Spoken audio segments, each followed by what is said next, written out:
Hello, this is Andrew Wood, and I'm back with some more advice for everyone that's trying to be true to the game. Now, what I'm going to be talking about today is selling and no selling. Now, this is very important. First of all, this is something I see epidemic, particularly in groups that I have no desire to be part of. And you'll sit around the table and everyone wants to play Billy Badass. Well, Billy Badass is a terrible character and a 10-year-old can make him and play him.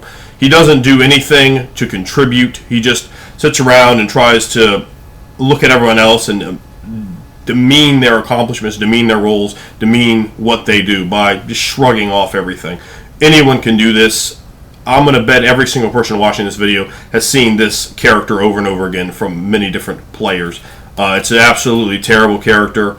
There are certain elements of this character you can take in different directions and change around and bring back with some different swagger and flair to it to make the character not completely irredeemable, but the guy that sits there and no-sells everything and could care less about the other characters, player or non-player, is a completely terrible waste of time. If you want to be the best player in your group, you have to sell. It's one of the quickest, easiest shortcuts you could teach somebody in role-playing. Once you've explained the basic concept to them, explain selling.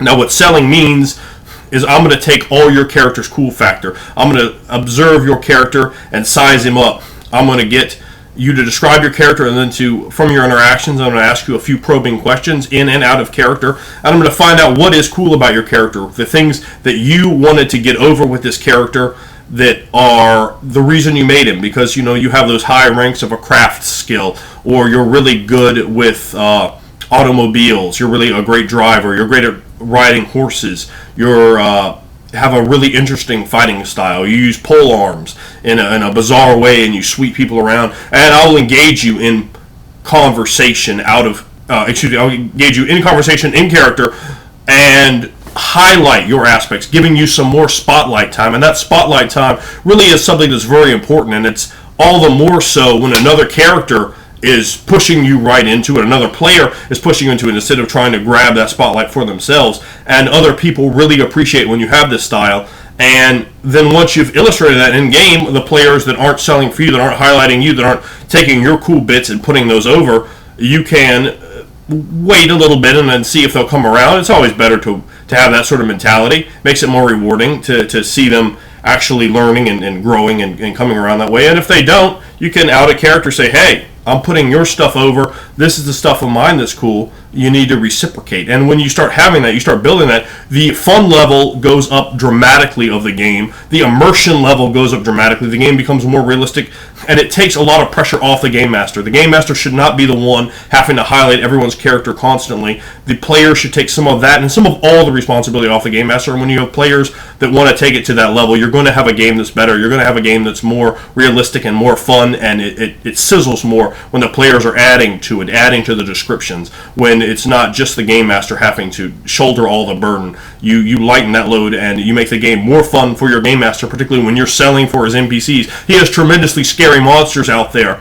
Act afraid! And when you act afraid, when you keep trying to put yourself into the mental cast of being afraid, when he describes the horrible troll with the drool coming off it and the hideous stench of its body, the way its skin like sandpaper feels against you as it comes back from the attack, these are things that you can do to really put the game over better. If an NPC dies that should have some sort of relationship to the party, act sad, sell it. Get into it. Get more involved. And the more you involve, you're feeding energy to your game master. The more energy you're feeding your game master, the more that game master's going to respond and reciprocate with more games in the future. This is exactly what prevents DM burnout.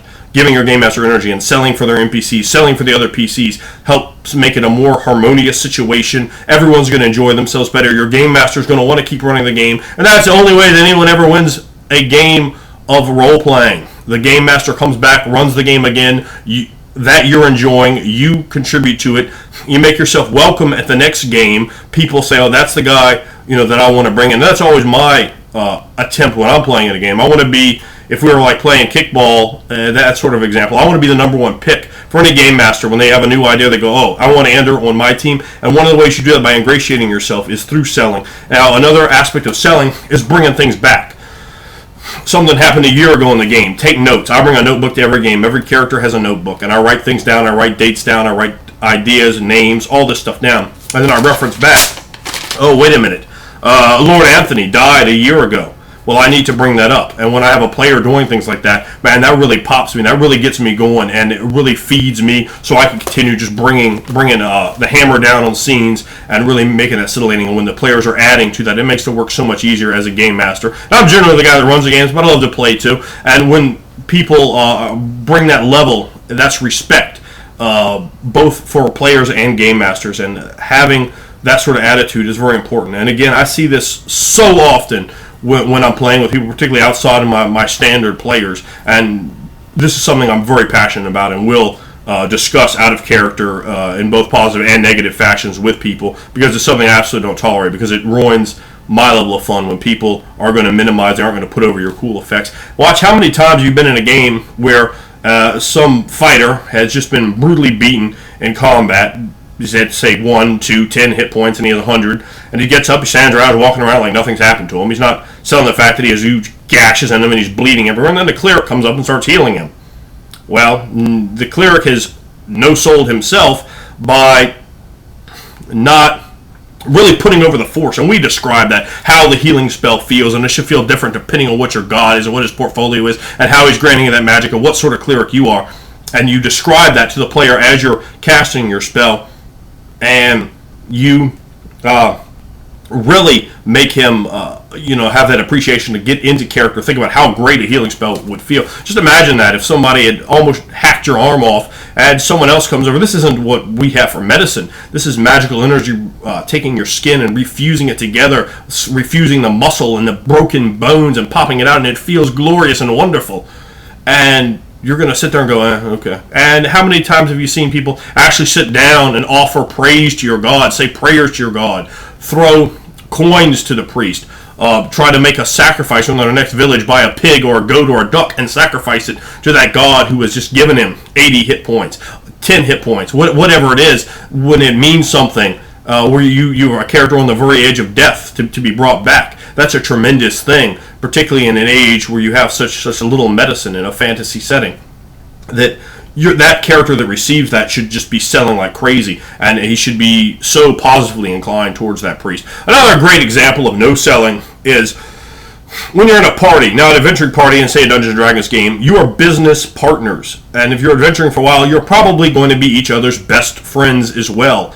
You practically love these individuals. They are the people that stand out the most to you in the world, and they have probably all saved your life dozens of times in indirect and direct ways. Now, you'll see this when one player at the table gets mad, out of character about something, or thinks he's being disrespected, and this goes back usually around to the person that's doing the disrespecting, no selling him. He's had enough, and he goes, I pull my sword out and attack him. Well, that's not really realistic. If I got really upset with one of my friends, I wouldn't go get my .38 and shoot him in the head. I might punch him in the face, or yell at him, or push him out of my house.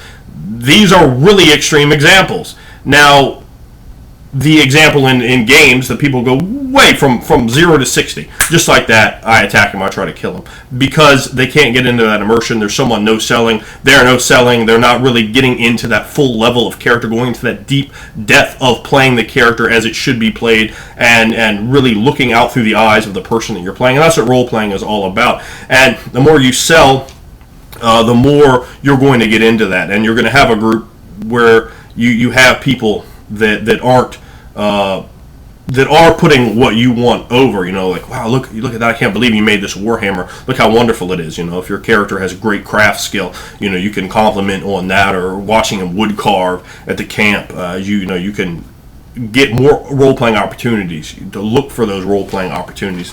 But I have been wanting to do this video for a long time, and I was talking to a gentleman gamer, and he said in one of his videos, a situation where his character was almost killed, and the other players are just snickering and laughing about it. And he said that was disgusting. And well, the example he gave me was disgusting to me too. And those people, that's just absolute disgusting play behavior. You should, put it over and act in a way where someone you really know was about to be killed. You probably wouldn't be laughing. I mean, God, what a dick you are if you're just going to laugh about somebody almost dying. Maybe you don't care that much if you really, really dislike the person, but you should definitely.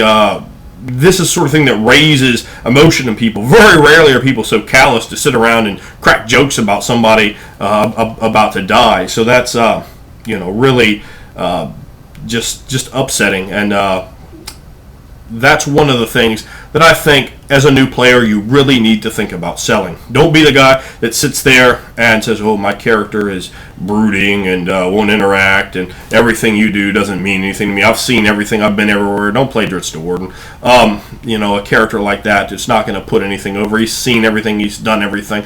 Don't make that sort of character. Play a character that can look at things and go, well, that means something to me. They can embrace that wow factor of another character, whether it's how cool his battle axe looks, or how expensive his noble garments are. When people give you those descriptions, key in on the things they're really vibing on. Oh, and my regal garb has purple and red in it, and I have these very exotic metallic sheen breeches and this elaborate bejeweled holster with purple amethysts running down the dagger holster on my hip, and a horn water skin of very fine master quality. All these things you can come back and go, oh, where'd you get that water skin?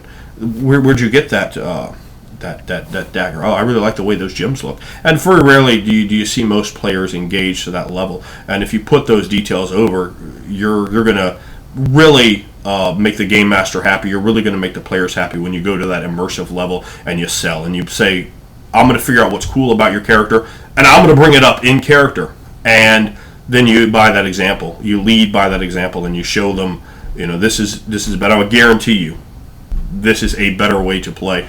It will make the game more fun. It will.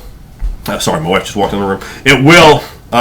Allow people to get to that deeper level of the game. And really one of the best ways you can put that over with your party cleric, sell the hell out of the next time that you receive a healing spell. Just remember that one key tip, and if you're in a game where people don't do that, you're going to pop everyone there. You're going to look around. People are going to be looking at you and really realize that this is something they all should be doing as well. Another example is something I did there. I have had a character that was addicted to healing spells, because just imagine how wonderful they feel. And he had bluff. So he'd sit there and kind of cut himself after the battle, and I'd be bleeding, and so the other players got with it because I'm selling for them. So they had to come in and go, okay, well, we can't just metagame here, because I'm bluffing all the characters, and I keep getting all the healing spells while there are other characters over there that barely have any hit points left, because you're getting into it and really putting that aspect over. So it's definitely something to think about. I'd like to hear other people's comments. Please leave those below. What you think about the concept of selling versus no selling. What experiences you've had. If people no sold you, have people really put over your cool stuff, and how much more enjoyment did you get out of the game from that? Oh, one more quick note on this before I X out. The concept in a fantasy game of nobility. If anyone's playing a prince, duke, earl, count, any sort of nobility in your game, you should sell the hell out of that. Learn the proper form of address, because in worlds like this, people are very scared of individuals that have higher station than them, and they treat them with tremendous amounts of respect. And when you play in a fashion like that, I will learn the proper form of addresses in a game if I have a character that can do that, which is just about any character, and really put that over when you speak to them. Well, your lordship, well, good man, well, your highness, I don't wish to overstep my station, but you start getting to that level of play where things are starting to come across from the players the way they should in the game. You're going to make a game that has more suspended disbelief, and that's really the whole point of playing.